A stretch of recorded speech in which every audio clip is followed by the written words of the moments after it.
Hello दोस्तों, स्वागत है आपका मेरे यूट्यूब चैनल में। तो दोस्तों, हम भारतीय इतिहास के बारे में वन लाइनर क्वेश्चनों में बात कर रहे थे। तो उसी सीरीज को हम आगे रखते हैं और आज हम बात करते हैं उससे आगे की, जिसमें हम महाजनपदों के उदय, छठी शताब्दी के ईसा पूर्व की राजनीतिक इतिहास और अन्य चीज़ों में बात करेंगे। ठीक है, तो शुरू करते हैं आज की वीडियो। और पहला क्वेश्चन है, छठी पांचवी शताब्दी ईसा पूर्व में तुर्की के लोगों ने सिंधु से के पूर्व के लोगों द्वारा इस्तेमाल की जाने वाली भाषा को क्या कहा था? तो क्या कहा था? हिंदवी, जिससे हिंदुस्तान नाम भी पड़ा कहा जाता है। राजा बिंबिसार के दरबार में वह प्रसिद्ध चिकित्सक जो भगवान बुद्ध के निजी चिकित्सक थे, तो कौन थे? जीवक। छठी शताब्दी ईसा पूर्व में जैन और बौद्ध ग्रंथों में कितने महाजनपदों का उल्लेख हुआ है? तो कितने? 16 महाजनपदों का उल्लेख हुआ है। भारत की प्राचीन राजधानी कौन सी थी? तो पाटलिपुत्र। मगध साम्राज्य का अंतिम शासक कौन था? तो कालाशोक मगध साम्राज्य का अंतिम शासक था। मगध की राजधानी राजगृह से पाटलिपुत्र स्थानांतरित करी थी। किसने करी थी? अजात शत्रुओं ने करी थी। बिंबिसार कहाँ का शासक था? तो बिंबिसार कहाँ का शासक था? मगध का शासक था। मगध साम्राज्य की राजधानी कहाँ थी? तो मगध साम्राज्य की राजधानी कहाँ थी? राजगीर। ठीक है। आर्य संस्कृति के सर्वोच्च काल में गंगा घाटी के जनपद जो संख्या में कितने थे? जो महाजनपद बने तो कितने थे? 16 थे, जिसके बारे में हम बात कर चुके हैं। प्राचीन काल में अवध को किस नाम से जाना जाता था? बहुत इंपॉर्टेंट है। किस नाम से? कौशल नाम से जाना जाता था। 16 महाजनपदों का उल्लेख है कौन सा? अगंतुर निकाय में किया जाता है। कलिंग नरेश खारवेल का संबंध था किससे? चेदी वंश से था। छठी शताब्दी ईसा पूर्व का मत्स्य महाजनपद स्थित था कहाँ? राजस्थान में।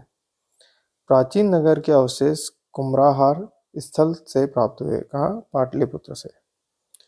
मालवा क्षेत्र पर मगध की सत्ता का विस्तार हुआ था। कब हुआ था? शिशुनाग के समय पर। मगध का शासन, जिसने राज्यारोहण के लिए अपने पिता की हत्या की एवं स्वयं इसी कारणवश अपने पुत्र द्वारा मारा गया, तो कौन सा? अजात शत्रु। इंपॉर्टेंट है।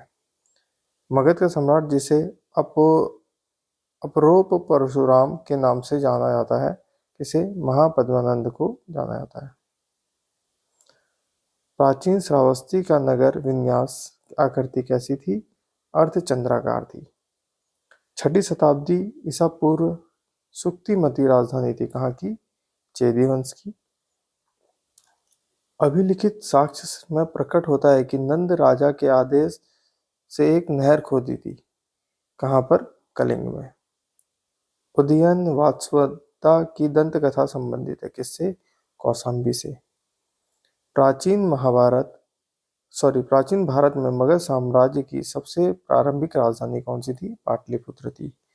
महाजनपद मगध महाजनपद किन नदियों से घिरा था? तो कौन सी? गंगा और सोन नदी से घिरा था। बज्जी महाजनपद की राजधानी क्या थी? वैशाली थी। राजगृह राजगृह किसकी राजधानी थी? तो किसकी? मगध की प्रथम राजधानी थी। प्राचीन भारत का प्रथम साम्राज्य है जिसमें युद्ध के लिए बड़े पैमाने में हाथियों का उपयोग किया जाता था, तो कौन था? पहला साम्राज्य मगध साम्राज्य प्राचीन भारत का पहला साम्राज्य है। भगवान गौतम बुद्ध के जीवन काल के दौरान 7वीं और छठी शताब्दी ईसा पूर्व में कितनी महाजनपद अस्तित्व में थे? तो कितने थे? 16। प्राचीन चंपा शहर को महाजनपद की राजधानी माना गया। कौन से अंग महाजनपद की राजधानी चंपा शहर थी। तो ये जो कुछ क्वेश्चन थे, ये महाजनपद काल के उदय के क्वेश्चन थे।